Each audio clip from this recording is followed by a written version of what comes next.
સામાન્ય માણસ ઘરના ધાબે પાણી ભરાયું હોય તો પાવતી ફાડી શુરાતન બતાવતી સુરત મનપાનું વડોદ આરોગ્ય મંદિર જ ગંદકીના ઘેરાવમાં હોવાનો આપ કોર્પોરેટર રચના હિરપરાએ કહ્યું છે। આરોગ્ય કેન્દ્રની પાછળ ખાસ દારૂની મહેફિલ માટે માજી ધારાસભ્યના નામજોગ બાગડા ગોઠવવામાં આવ્યા હોય તેવા દ્રશ્યો સામે આવ્યા છે। સુરત મહાનગરપાલિકા સમાવિષ્ટ વડોદનું આરોગ્ય કેન્દ્ર ચર્ચાનું કેન્દ્ર બન્યું છે।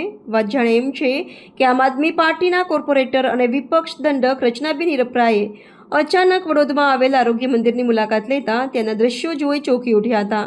ઠેર ઠેર પાણી ભરાવાની સમસ્યા તો ઠીક, ગંદકી પણ પુષ્કળ પ્રમાણમાં હતી। એ અધૂરું હોય તેમ દારૂની ખાલી બોટલો અને દેશીની પોટલીઓ જોઈ કોઈ પણ વ્યક્તિને એમ ના લાગે કે એ સુરતમાં છે।